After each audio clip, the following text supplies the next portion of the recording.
We are still receiving reports of ongoing evacuations, and that we are projected that these numbers are starting to grow and will increase by early this afternoon, as we are expecting rainfalls to continue until Wednesday evening, and even as late as the early part of Thursday. In terms of roads and bridges, there are a couple of roads that is not possible as of this time due to floods. We have around 2,027 stranded motorized bangka and sea vessels in the area of Allen.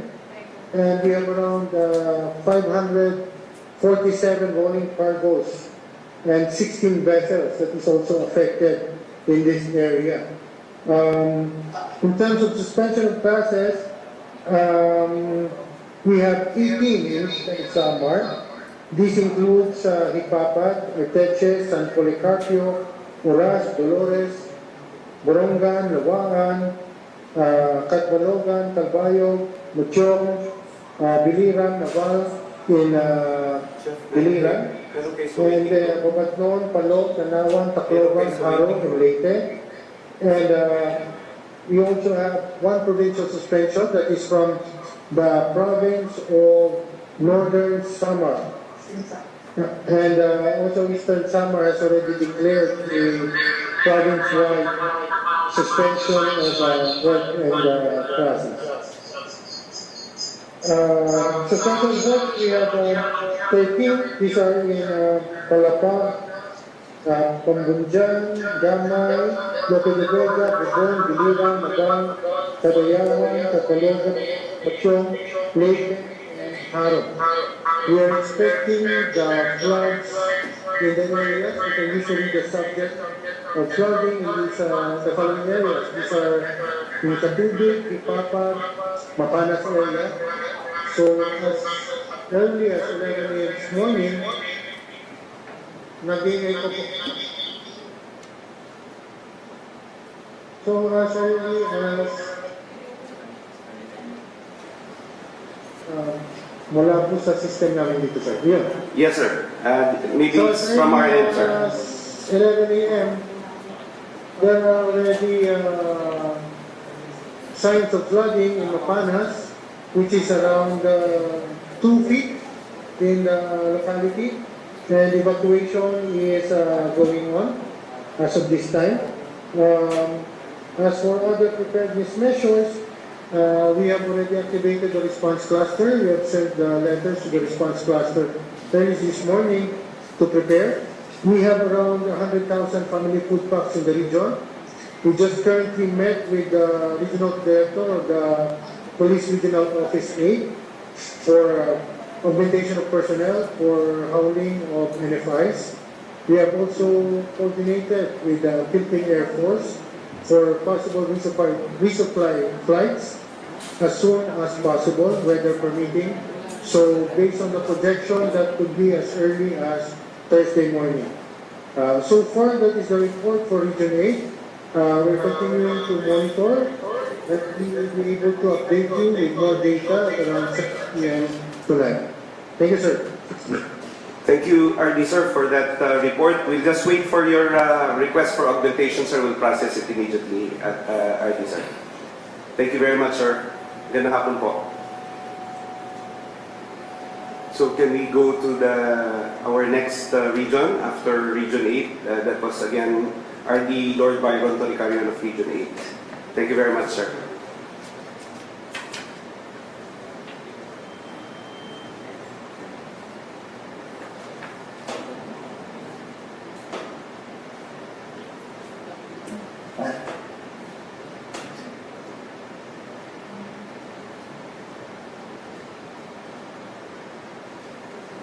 Do we have any other regions to report? While we are waiting, I just would like to reiterate some points which the chair of the NRMC reiterated, the Honorable Secretary of National Defense, Secretary Gilberto Teodoro Jr., when he said, let us engage in proactive planning and stay informed with relevant updates to ensure we are adequately prepared And we continue to collaborate closely with all concerned agencies to establish a comprehensive and cohesive action plan for our response for Tropical Cyclone Christine. So, OCD Central Office, wala po kayong audio. Nakamit po kayo, sir.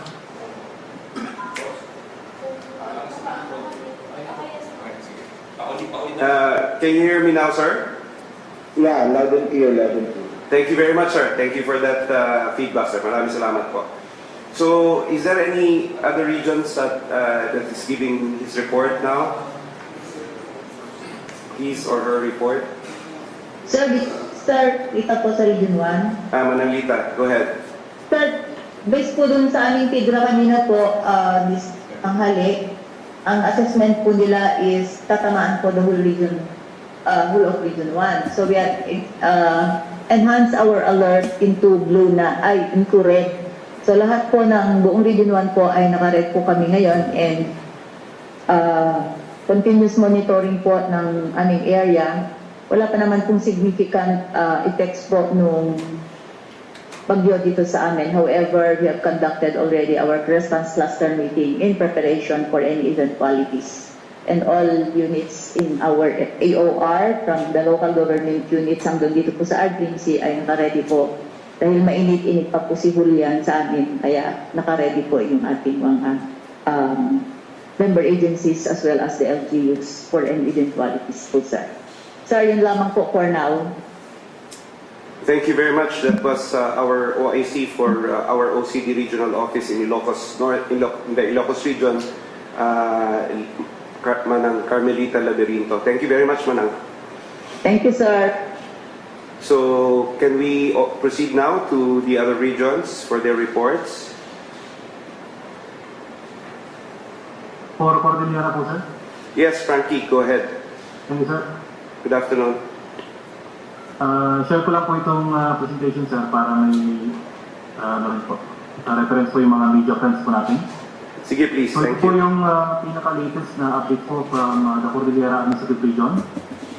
So the whole Cordillera Administrative Region, wala pa naman po mga significant effects as of the moment. More on sa mga suspension of class lang. We have suspension of classes from Baguio City and municipality of Lacub Abra. But because of the hoisting of for the signal number 1 sa areas po natin, may mga na po tayo, may mga automatic suspensions.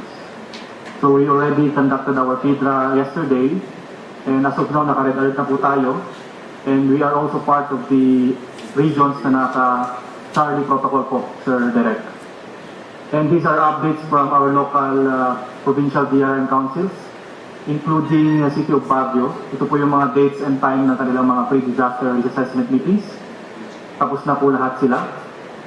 And since October 19, naglabas na po tayo ng preparedness directive sa ating mga member agencies at local DRM councils, at ito rin po yung mga kopya ng mga memoranda sa ating red alert at saka sa Charlie protocol. So ito po yung mga, ano lang po ito, as shown lang po, you can screenshot everything para makita po ninyo yung mga preparedness status. So first slide is yung ating status ng mga food and non-food items by the DSWD Field Office Car, and we also have activated 1,085 evacuation centers ready to receive evacuees in case magkaroon na po tayo ng mga preemptive evacuation. And in terms of our OCD food and non-food items, we have still the following: 3,190 family or non-food items from OCD Car, and 792 from OCD Central Office. So, minapa rin natin yung mga available na rice stocks dito sa Region 1 at Cordillera Administrative Region na posible po natin immobilize kung kailangan man. Sama rin po dito yung mga available medicines and medical logistics na meron po sa Cordillera Administrative Region po ngayon through the Department of Health. And nakapag-prep po na rin po tayo ng mga DPWH manpower, heavy and soft equipment, mga mobility assets. Strategically preposition po ito sa mga areas po natin. And also our SRR teams are now on standby alert. kasama ng mga teams po natin sa 503rd Infantry Brigade at mga reserve commands po natin, including our friends from the Philippine National Police. Naka-standby na po ang mga ito, ready to be deployed anytime. In terms of mobility, ito rin po yung available natin from the Philippine National Police. In terms of provincial search and rescue capability, meron po tayong mga sumusunod. Rescue boats, rescue vehicles, rescue equipment, at mga responders po natin. Ito ay nanggaling sa mga provincial DRRM offices po natin, including Bagong City. Nakaready na rin po ang ating mga EPC equipment, ready for deployment as soon as kailangan po. And siyempre, kasama sa ating mga ongoing activities po ngayon, rapid po at responsive, timely yung mga ginagawa nating risk communications or crisis communications po natin. Ginagamit po natin ng mga social media, mga group messaging apps, text blast at saka sa pag-engage po natin sa mga media. Tulad po nitong press briefing po natin. And so far, wala pa naman pong requirements ang Cordillera Administrative Region sa National DRM Council since wala pa pong effects itong bago ito. Maraming salamat po, Direct, and to our media friends. Thank you very much, Frankie, for that very comprehensive report. On behalf of RD Mogul, could you just stand by, bro, for baka may questions pa yung mga friends natin from the media later on. Before we proceed, we would like to welcome also to this press briefing the regional offices of the PIA who have joined us this afternoon. Thank you very much. Who's the next region? RD Caloy, are you ready to report? Yes, sir. Sige, so may we now recognize Director Carlos Alvarez III of OCD Calabarzon. Okay. Thank you, Direct Ed Posada, sir. To everyone here, good afternoon po sa inyong lahat. So as of yesterday, the RDRMC Calabarzon convened for a pre-disaster risk assessment core group and analyst group meeting for Tropical Cyclone Christine that results to the raising of the Calabarzon Emergency Preparedness and Response Protocol to Charlie, reflecting the high-risk level and the proper accounting of resources, heightened monitoring, coordination, and reporting shall be undertaken by the local government units in the region. Response clusters were also activated, such as food and non-food items, internally displaced person protection, camp coordination and camp management, education, search, rescue, and retrieval, law and order, logistics, emergency telecommunications, health, and debris clearing and civil works. While other response clusters, such as early recovery, shelter, and management of the dead and missing, were on standby. But of course, ayaw natin yan. I hope we don't activate the MDM cluster, for we are aiming for zero casualties. The RDRMC Calabarzon Emergency Operations Center also raised from blue to red alert effective 8 a.m. today, in anticipation for the possible effects of Tropical Cyclone Christine in the Calabarzon region. We also issued RDRMC memorandum on the activation of Virtual Emergency Operations Center. Likewise, all our local DRM offices are advised to monitor their respective areas of responsibilities, preposition food and non-food items, undertake preparedness measures, and send timely updates in the RDRMC EOC. For flooded areas, we only have one flooded area as of now, San Francisco, Quezon, as of 2:14 p.m. due to heavy rains, but the report now is receding at the moment. No reported affected families. For sea travel, in the whole region, for sea travels in the whole region is suspended. For Batangas, we have vessels that are stranded is 5. Motor Bangkaks, 12. For passengers stranded in Southern Quezon, 172. Rolling cargos, 30. Vessels, 4. For Northern Quezon, passengers stranded, 32. Rolling cargos, 4. Vessels, 5. Motor Bangkaks, 7. Vessels, 4. Stranded, 7. And then taking shelter is 4. And motor bangkas taking shelter is 8. As of today, 12 noon. So total passengers stranded is 204. Rolling cargo stranded 34. Total vessels 5. Total motor bangkas 7. For suspension of classes, Rizal all levels, private and public effective 12 noon today. Batangas all levels, public and private effective 1 p.m. today. Laguna also all levels, public and private from October 22 to 23, effective 1 p.m. today. Cavite all levels, public and private from October 22 to 23, all suspended. So for now, sir, and also Quezon.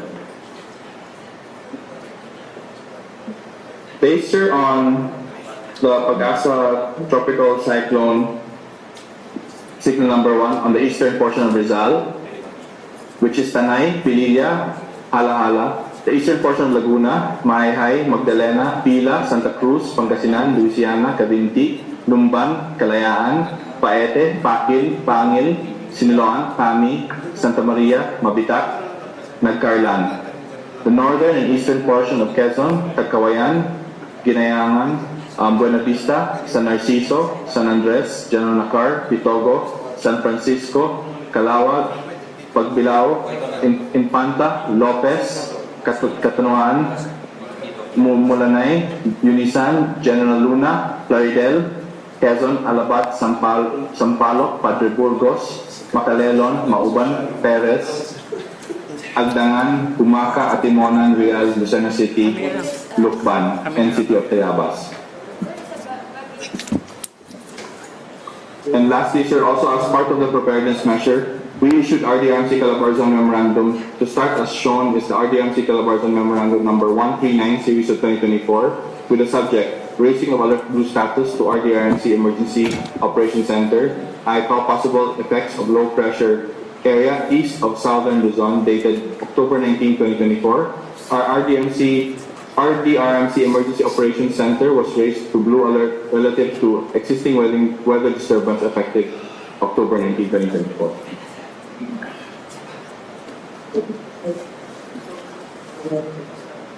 To continue, we also issued RDMC Calabarzon Memorandum number 140, series of 2024, with the subject, pre-disaster risk assessment, meeting in connection with the low pressure area in east of Vera Catanduanes.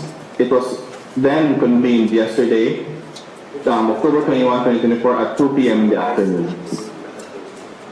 We also issued RDMC Calabarzon Memorandum number 142, series of 2024, with the subject, emergency preparedness and response, protocol in connection with the Tropical Depression Christine, dated October 21, 2024.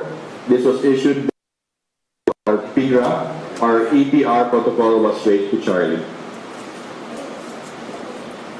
We also issued RDMC Calabarzon Memorandum 2024 with subject raising the RDMC Calabarzon emergency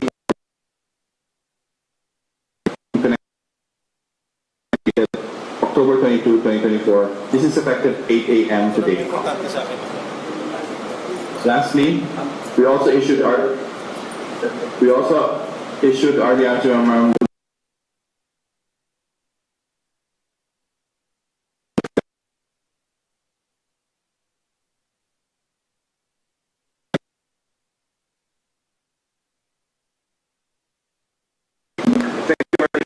for that report. Please be on standby for possible questions for our friends from the media. Thank you very much, Kaloy. Ingat kayo dyan. Who's next? We have a representative from is Mark here, Mark Victore from OCD Mimaropa. Yes, sir. Magandang hapon po, sir. Magandang hapon, Mark. Go ahead. Yes, sir. Good afternoon po, sir, at sa mga kasamahan po natin ngayon.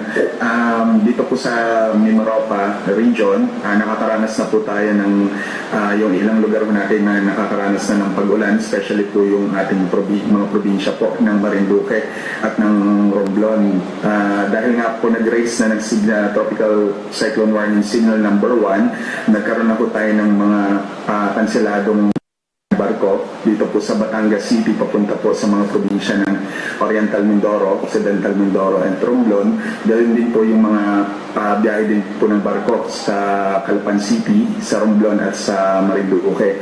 Nagkaroon din po ng mga suspension ng klase sa Romblon at Marinduque po. Ito po ay province-wide.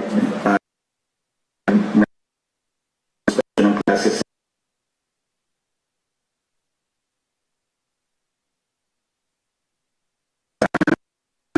of work sa po. Naitala na po na Oriental Mindo. Ito po ay closely naman po. Po na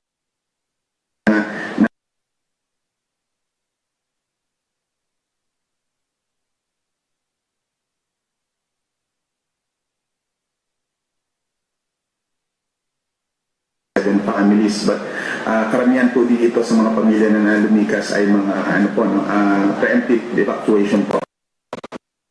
Ano naman po sa mga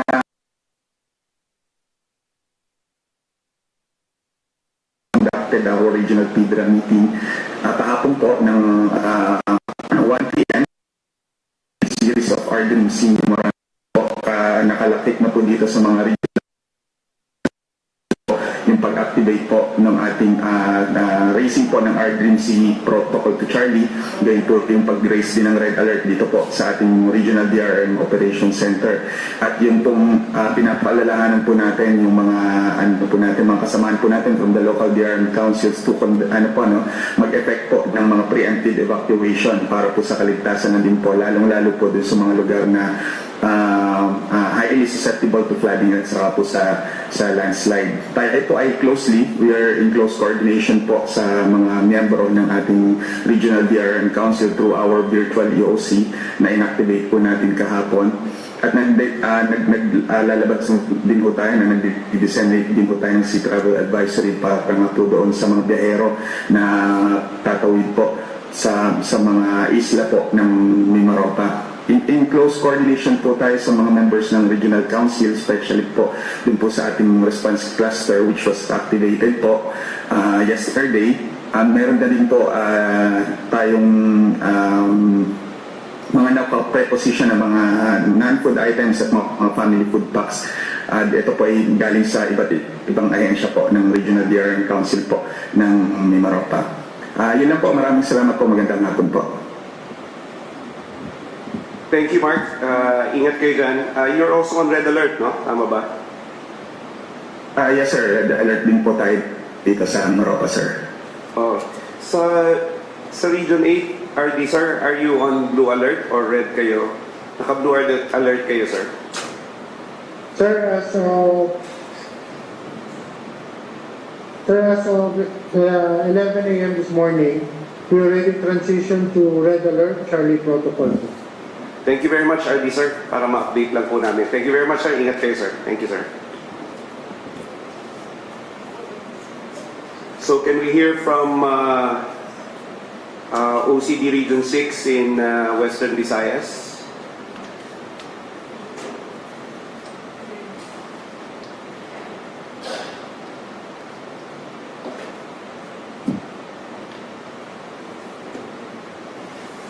Good afternoon, Mr. Chair. Good afternoon, Director Posada, sir, and to all who are attendees of this press conference.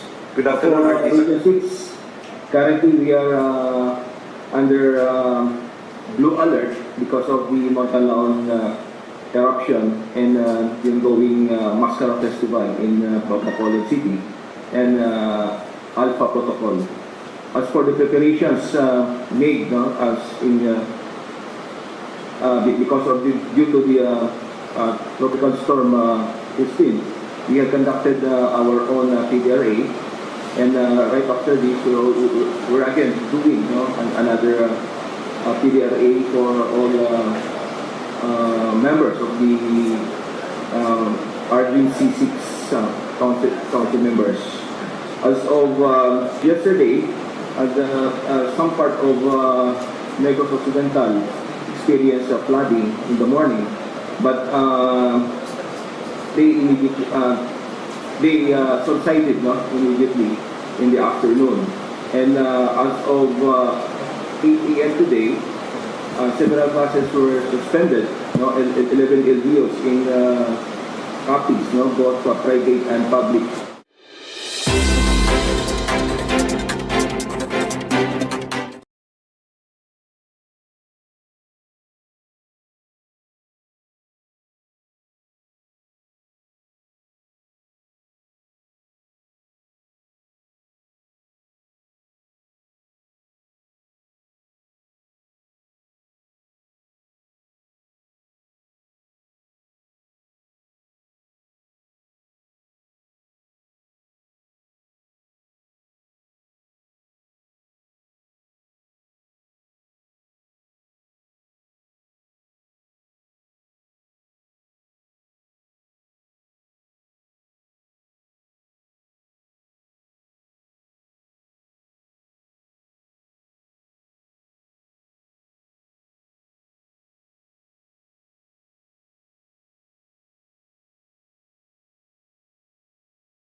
Thank you very much for giving me time, sir.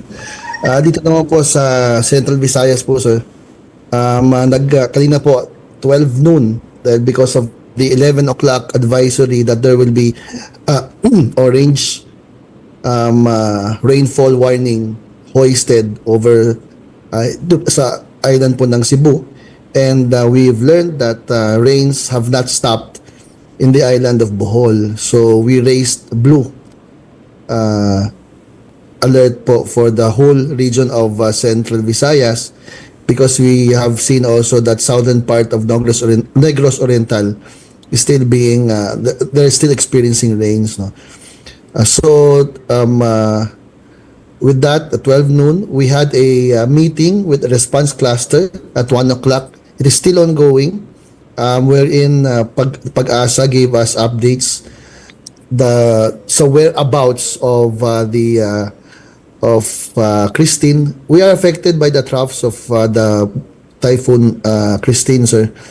So yun po ang namin. Yesterday there were reports of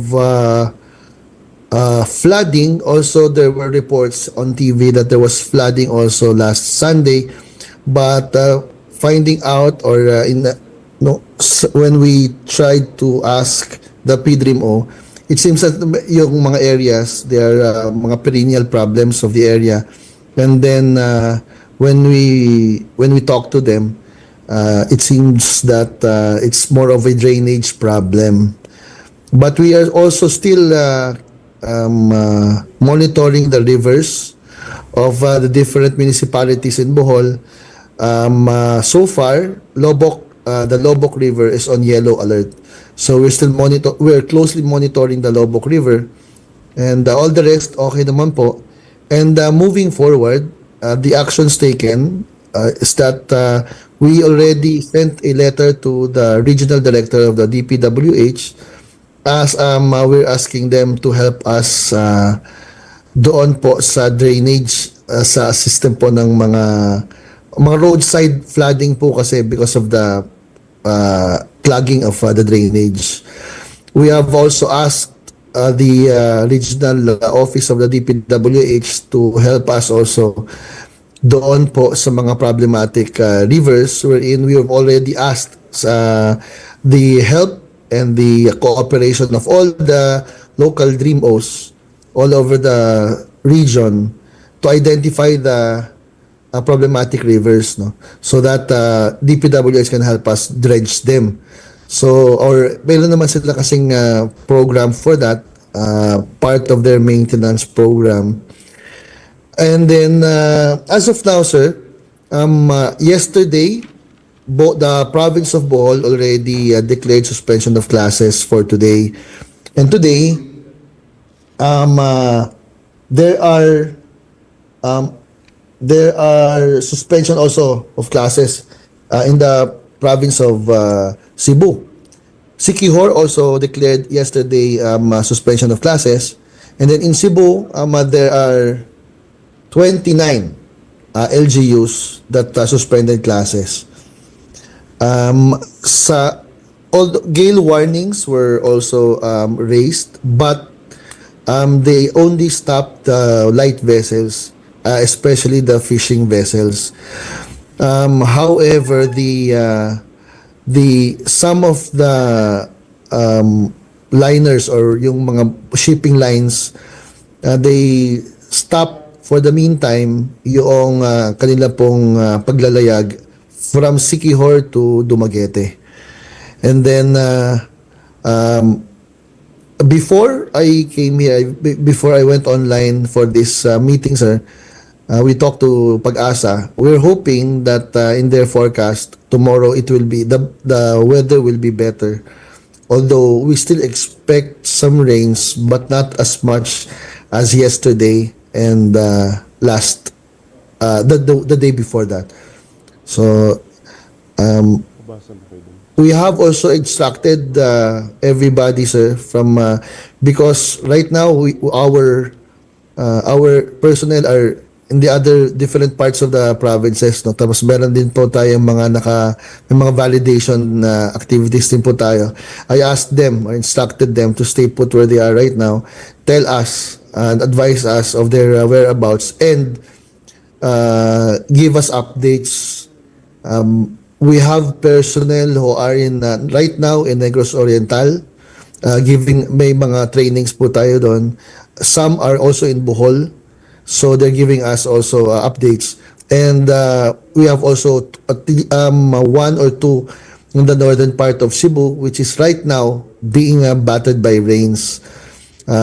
So far, and last na the severe weather update or advisory that we were given is that nag-orange po sa northern part of Cebu. Right now, we're waiting for their updates. And so far, they've given us updates na wala namang baha, at least sa Bogo City. So, that's it, sir. Thank you very much for the time. And I'm free for questions, no, just in case after this one. Thank you, sir. Thank you very much, RD Restain, sir. You're blue right now, sir, no?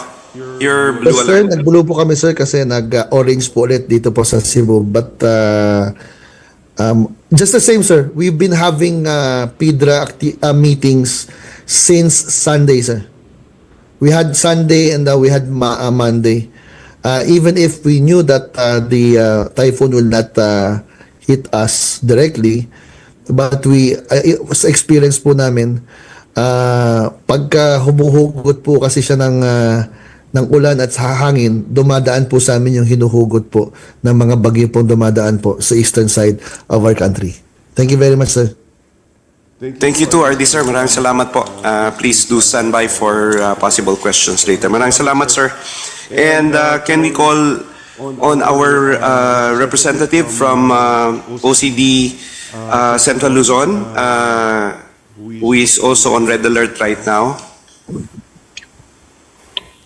Yes, sir. Good afternoon, everyone. Magandang hapon, Sir Dong. For Central Luzon, we have red alert effective 6 p.m. October 21. That was yesterday.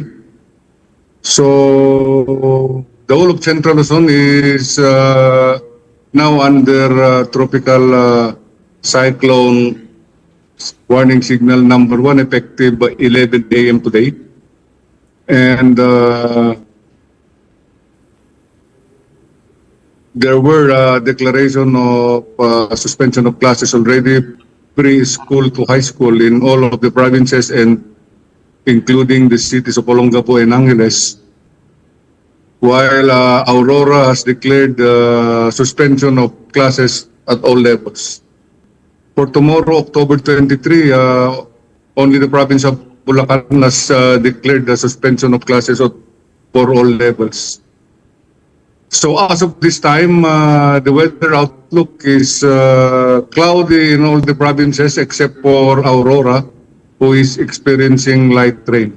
So again, as of this time, the weather outlook is cloudy in all the provinces and two highly urbanized cities, except for the province of Aurora, which is now experiencing light rain.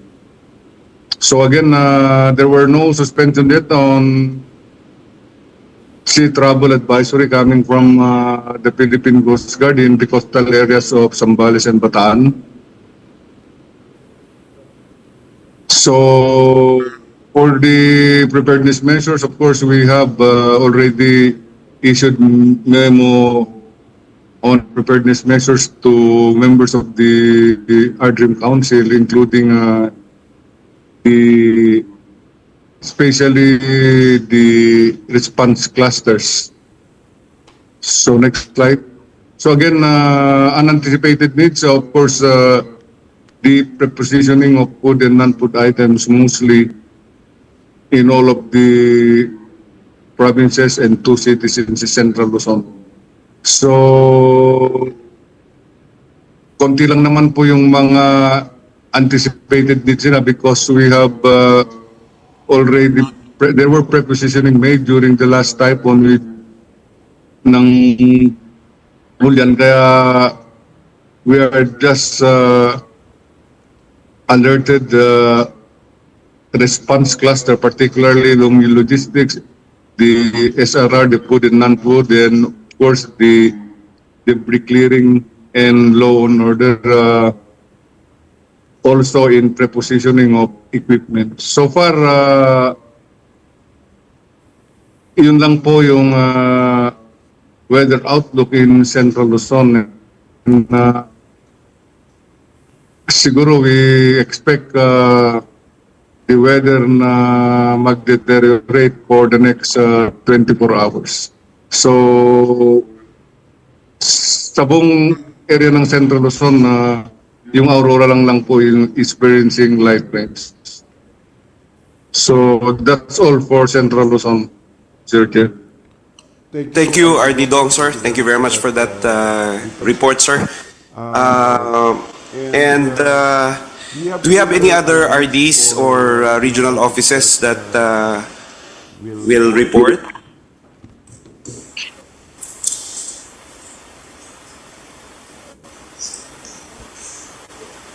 If not, can we just proceed to the question, the open forum, the question and answer portion for our friends from the media to interact with our team at OCD and the regional offices, if that's okay. So, can we hear from, do you have any questions from our friends from the media? For us here at NRIMC, we are on red alert since 1700 last night, yesterday. This is so para bantayan po natin yung mga pangangailangan ng 17 regional offices natin kung meron man.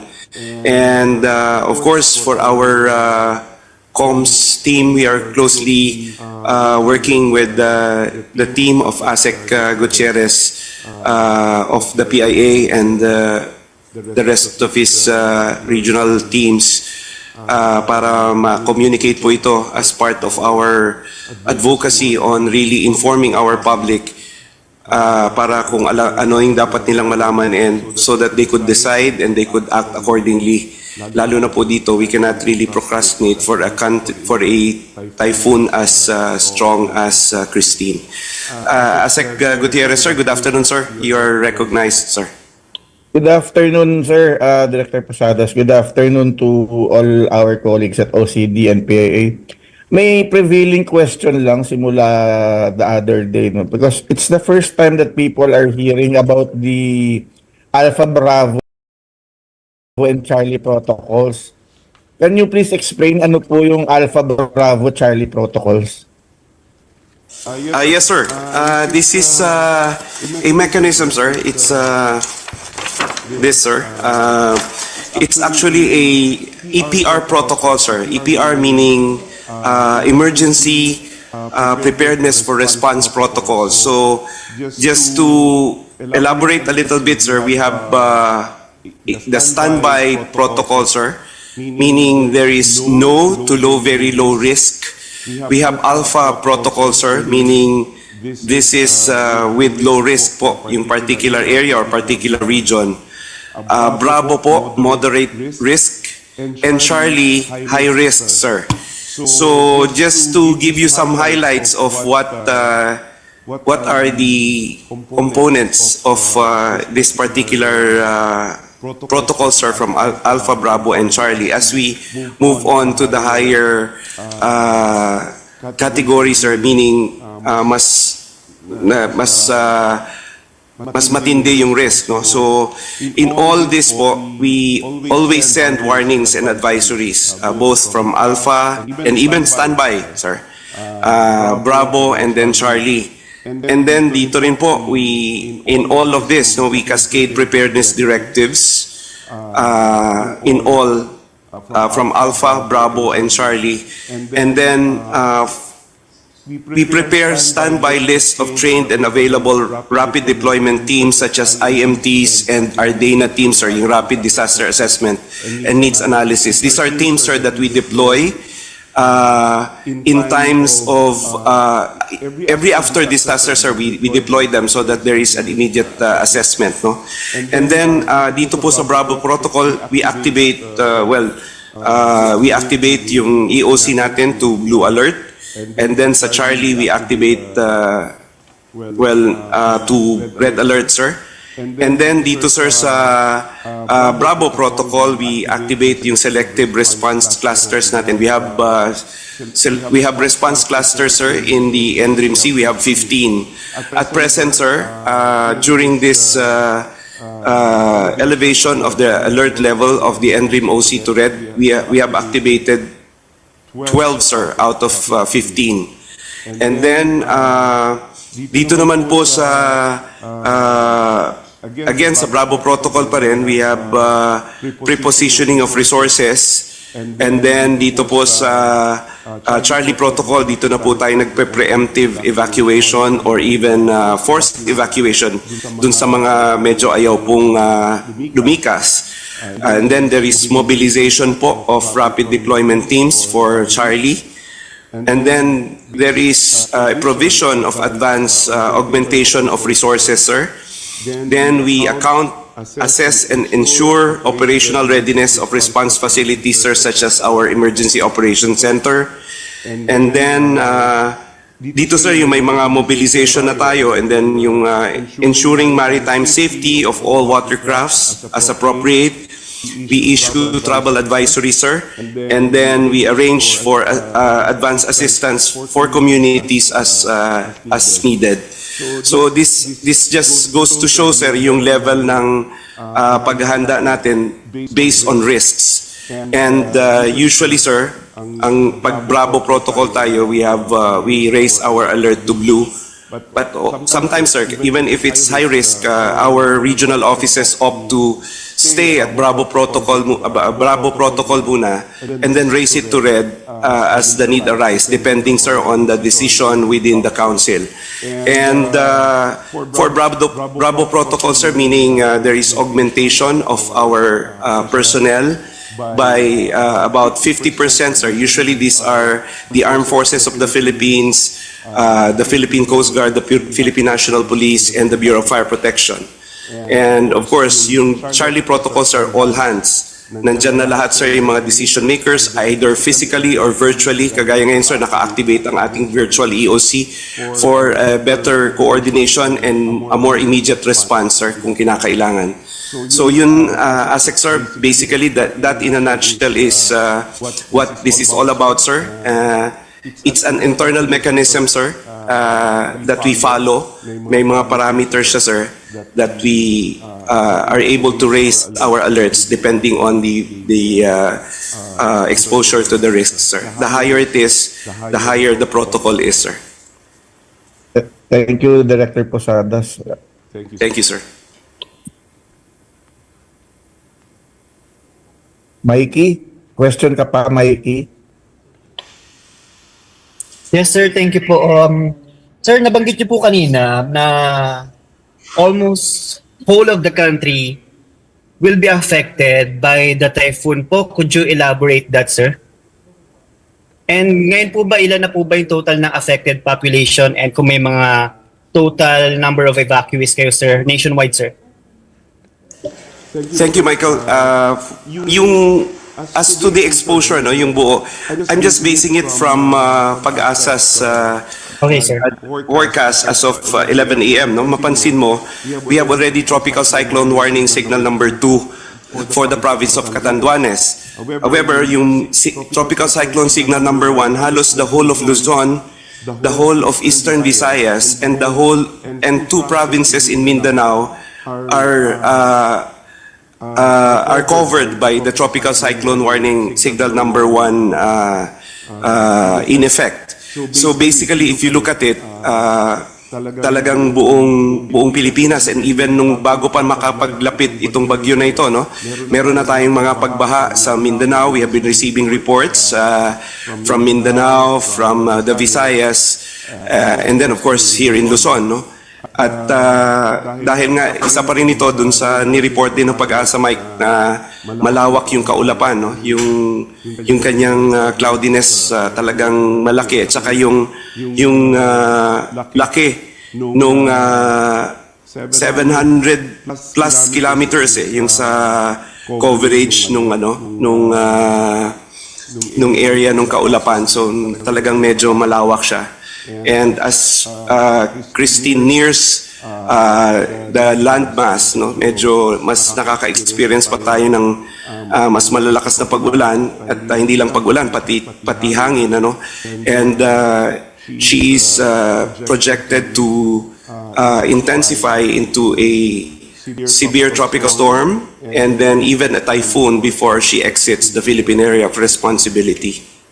Sir, follow-up lang para lang maintindihan ng mga tao yung ibig sabihin ng Charlie.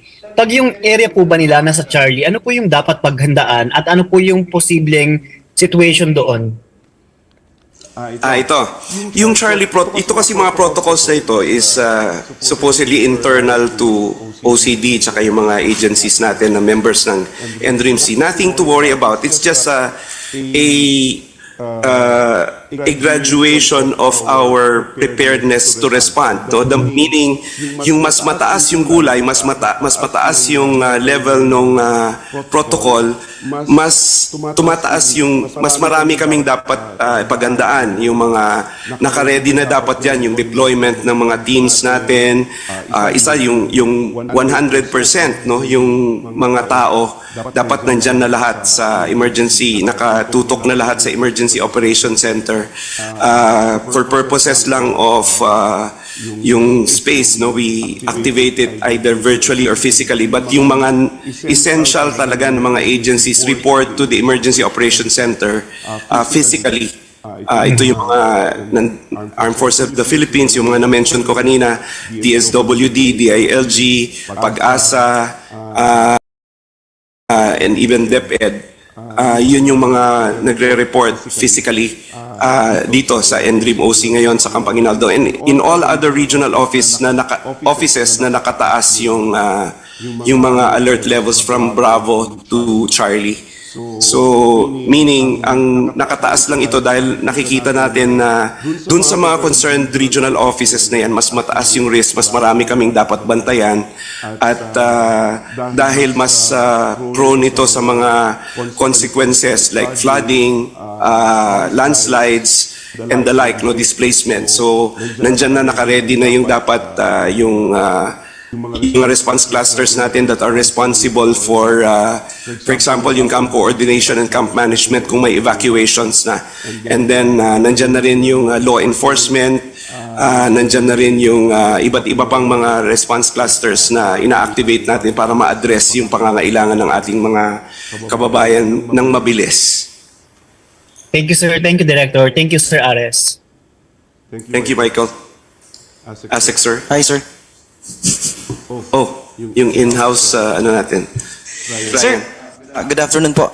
Sir, kasi yung projection po, just yesterday was just 18,000 barangays yung maapektuhan. Pero kanina, tinaas ito sa 21,000 barangays and 33 million individuals yung possible na maapektuhan. Ano pong strategy na ginagawa ngayon ng OCD and the RRMC as well as yung DSWD para matiyak po na walang ma-isolate na lugar pagdating dun sa pamamahagi ng food items, non-food items, and other items na kakailanganin ng mga affected families? Salamat, Ryan. Ano? Yung tama ka, no? 21,213 to be exact yung nationwide na posibleng maapektuhan ng mga barangays, no? Ganito ang paggawa natin dyan, no? Yung pag may forecast yung Pag-asa, merong ino-overlay ng DNR-MGB yung kanilang template at nalalaman natin kung gaano karami at sino yung mas prone.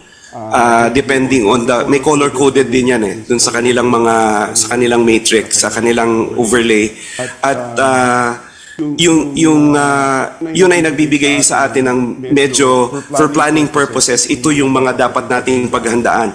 At yung sinasabi mo naman kanina, yung predictive analytics ng ating mga kaibigan sa DSWD who is also in charge of disaster, our Vice Chair for Disaster Response and Early Recovery, sila naman yung nagtatansya, no? Kagaya nito, tama ka, yung 33.5 million Filipinos are projected to be affected in one way or the other, no? Hindi naman kailangang grabe yung impact, but in different levels. At ito yung pinoproject natin na pinaghahandaan natin na posible nating iserve. And out of that, we have 1.927 families na medyo nandun sa medyo hikahos, and yun ang dapat nating tutukan din. And these are for purposes of planning, especially on the logistics aspect, Ryan. Yung food and non-food items, para alam natin meron pa bang enough. Kasi inaalaw tayo ng batas ngayon ng pre-positioning of goods, no? And there's a new concept now that's called yung financing at saka yung anticipatory action, no? Yun ang mga ginagamit natin ngayon kasi gone are the days na kung kailan lang magkaka-disaster, dun lang tayo kikilos. And we are blessed na yung batas ay talagang enabling siya in a way, kasi inaalaw niya yung pagbili natin even malayo pa yung disaster o wala pa yung disaster, basta nakikita natin halimbawa kung ilan ba ang bagyo na dadaan sa atin ngayon, ilan pa ang natitira. So with that, we have some sort of a formula on how to compute, no? Siyempre iba-iba ang pangangailangan ng different regions, and this is to assure that similar to what has happened in island provinces like Batanes nung Hulyan, long before Hulyan, nakapag-preposition tayo doon ng mga goods. Meron tayong tinayo na logistics hub doon sa Bascon. We're still building a few others doon sa mga iba pang mga islands ng Batanes.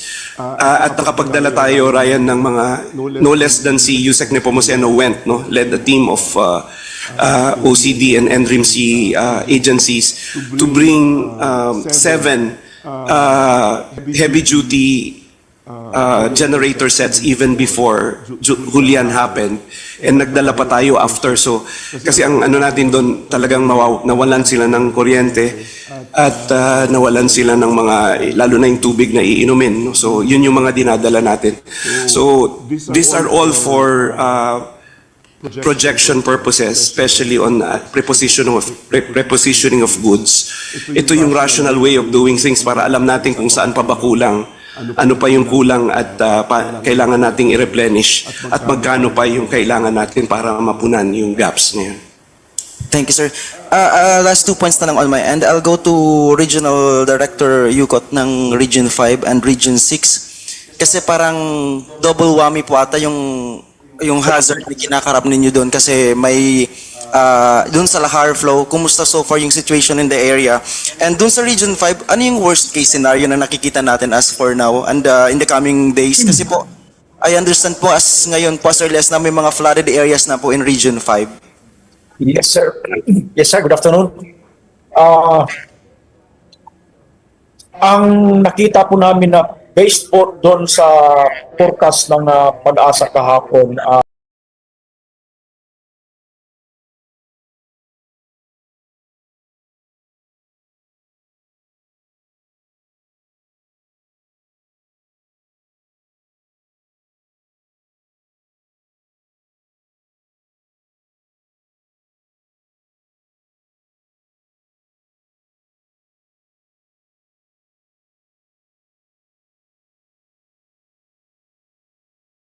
per hour sa amin dito ay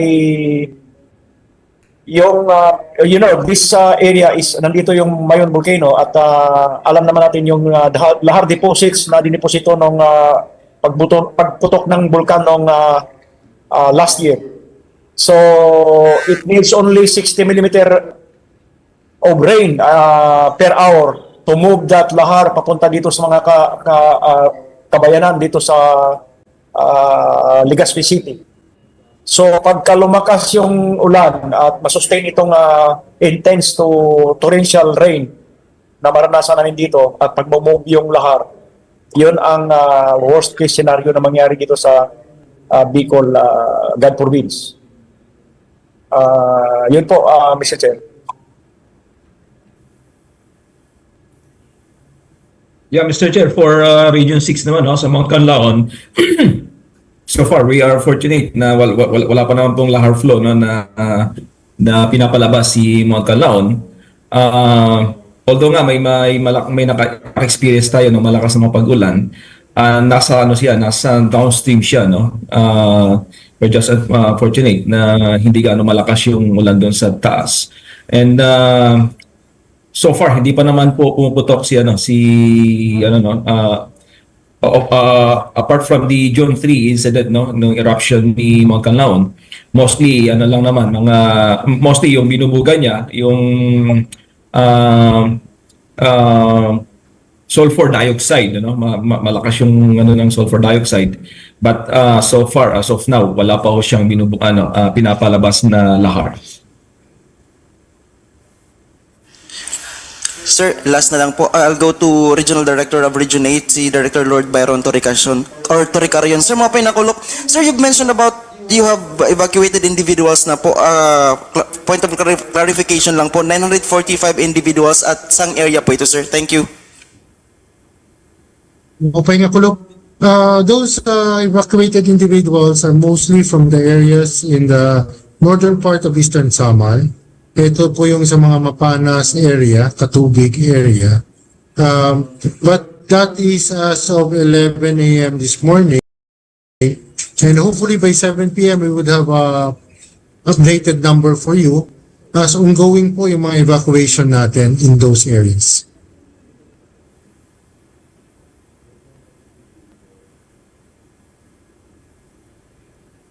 Hello po?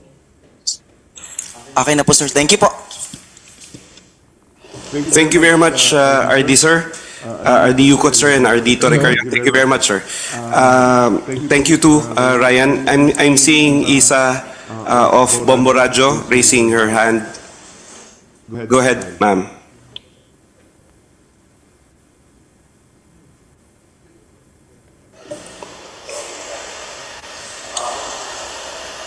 Isa? Are there any other questions? Do you see? Oh, okay. Glenn of DZBB. Go ahead, sir. You're recognized. Sir, yung question lang kanina ni Michael. Sir, meron na tayong list kung ilan po talaga yung so far affected or yung evacuees po ngayon? O hard to tell pa dahil ongoing ang mga evacuation? Yes, sir. Glenn, we are still consolidating, kasi people are really very busy preparing, and most of us are already responding, no? Particularly, narinig natin kanina yung report nila RD Toricarion, nila RD Yukot, and some other RDs kanina na nagre-respond din na kasi nandun na yung epekto, nararamdaman na nila yung epekto ni Christine sa kanilang mga areas of responsibility, and nag-report na rin sila. We will just consolidate yung mga numbers, no, ng mga evacuees na nire-report nila para maisama namin, report din namin sa inyo yung numbers after we have consolidated dito sa ating operation service sa OPSEN. Yes, sir. So far ba ang Bicol region pa, sir? As we speak, ang Bicol talaga ang hinahambalos pa ngayon, sila ang pinakagrabe pa so far? Yes, sir. Signal number 2 kami sa Catanduanes, and the rest of Bicol region is under Tropical Cyclone, wind signal number 1. Malakas po ang ulan at marami na kaming namomonitor na mga pagbaha. We're just consolidating it para ma-report namin sa central office. Kasalukuyan, marami na nangyayari mga pagbaha dito sa EOR ng Bicol. Thank you, sir. RD, sorry, ilan nga po yung evacuees ninyo ulit, RD Yukot sa Region 5, please? As of this hour, as of this report, 1,1917 families or 2,354 persons. 1,917 families or 2,354 persons. Ito ay galing sa apat na probinsya, Catanduanes, Camarines Norte, Camarines Sur, and Masbate.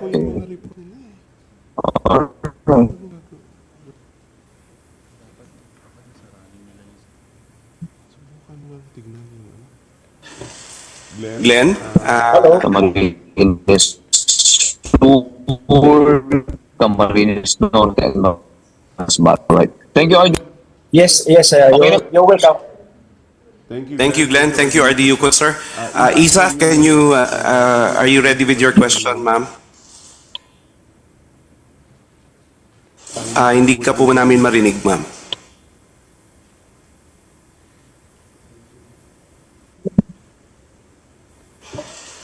So aside from Isa, meron pa po tayong ibang mga katanungan from our friends from the media.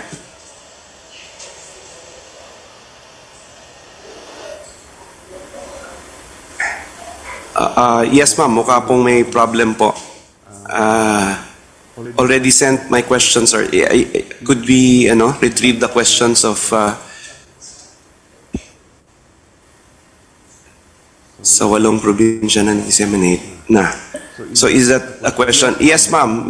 This was already disseminated po sa lahat po ng mga region kasi we try as much as possible po once na paglabas nito. These are also disseminated simultaneously to our regional offices and so with our operation center. And we do redundancies po just in case na hindi ma-receive. We send it through other means, no? So social media and all other possible means para makarating po yung mga advisories na ito sa ating mga, hindi lang po sa ating mga regional offices but at least pati doon sa ating mga publiko to guide them, no? To inform them and guide them of the actions they should take, especially with the disaster at hand. Meron pa bang ibang tanong si Isa dun sa ano niya? Do we have any questions dun sa chat group natin? Wala. Do we have any other questions? Isa, I hope I was able to answer your question, ma'am. Any measures na gagawin ng OCD for storm surge? Ito, ma'am, ay bahagi po ng ating protocol na talagang i-disseminate po ito, lalo na po doon sa mga local government units na malapit po sa mga dagat, no? Malapit sa ilog na posibleng maapektuhan nito ng daluyong yung storm surge, no, due to yung lakas po ng hangin. And we are trying as much as possible po.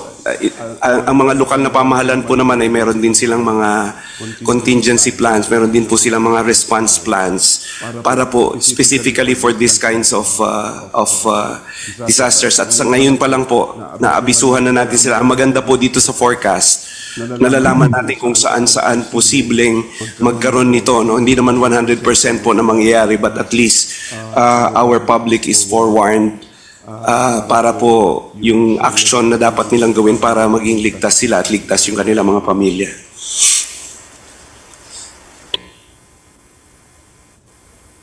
Sa Region 1 po ba ay direct na tatama itong bagyo at aling probinsya ang dineklarang pakibalik nga? That's all po. Thank you. Pakibalik nga. Considering the storm surge advisory na inilabas ng Pag-asa sa 8 probinsya, na-disseminate na po ba ang information to all the regions? Any measures na gagawin ng OCD for this storm surge warning? Yeah, nasagot ko na pareho yan. Meron pa ba? Yung sa Ilocos, sa Region 1, yung question? Yung direct bang tatamaan? Ito, sa Region 1 po ba ay direct na tatama itong bagyo at aling probinsya ang direktang tatamaan po? Sa ngayon, Isa, wala pa tayong definite, no? But ang sinasabi ng forecast, of course wala namang 100% na sigurado, no? Mukhang dito sa area ng Cagayan Valley, sa Isabela, posibleng mag-landfall between tomorrow night and Thursday morning. But of course, that might change, depending on the condition. So we are really monitoring yung information coming from our friends from Pag-asa na nilalabas nila the last one was 11 maglalabas uli ng 5 every 6 hours sila. And then the next one would be at 11 again, 11 p.m. Thank you very much, Isa. Meron pa po tayong mga katanungan.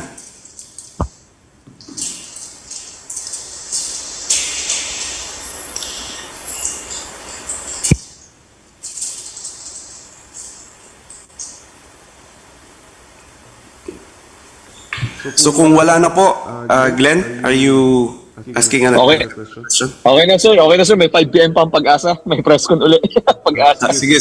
Sir, yung reiteration na lang ng cooperation ng public when it comes to yung preemptive evacuation, enforced evacuations and all. And yung baka may last minute reminder pa po tayo, lalo na dun sa mga direct hit talaga or dadaanan nitong si Christine. Thank you po. Sige, maraming salamat, Ryan, and we are wrapping up, no? Before we do, we'd like to thank each and everyone for participating, to include our regional directors. Maraming salamat, sir. I know you're all very busy. Sa atin pong mga ASECs, si ASEC Ares Gutierrez ng PIA, and yung buong PIA team, no? Yung PCO team natin na nandito din, ang ating mga kaibigan sa media, ang ating Stratcom group, ang ating NIB group dito sa OCD, headed by Director Dom Almelor, and of course Diego here. Gusto ko lang pong basahin yung mga messages, key messages ng ating SND at ng ating butihing CDA, no, si Yusek Nepomuceno. So sabi po ni Secretary Teodoro, let us engage in proactive planning and stay informed with relevant updates to ensure that we are adequately prepared. We are collaborating closely with all concerned agencies to establish a comprehensive and cohesive action plan. At yung pong panawagan ni Undersecretary Nepomuceno, gusto ko lang pong ulitin, we urge our vulnerable communities to heed our call and make the necessary preparations for Christine. Christine po is our 11th tropical cyclone this year. Napaka-importante po. Your cooperation is essential to our ongoing efforts to ensure your safety and well-being. Unquote.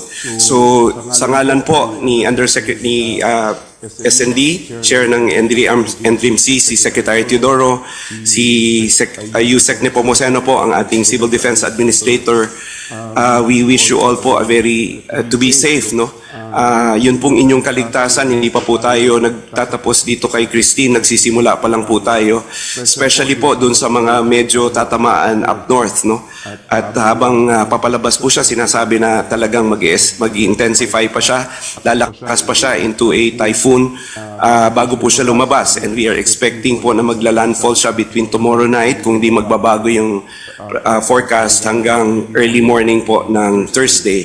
So again, ang inyo pong pamahalaan ng yung MDRIMC and yung Office of Civil Defense ay narito po para to assure you that help is here, your government is here, in keeping with the President's guidance po to provide everyone with an efficient, effective, timely, and relevant response all the time. One step forward for all of us po. And we also enjoin you po because this is an inclusive responsibility. Your safety is our interest, but you have to do your share also to keep yourselves safe, your family safe, and your community safe. Stay safe everyone, and God bless us all. Maraming salamat po.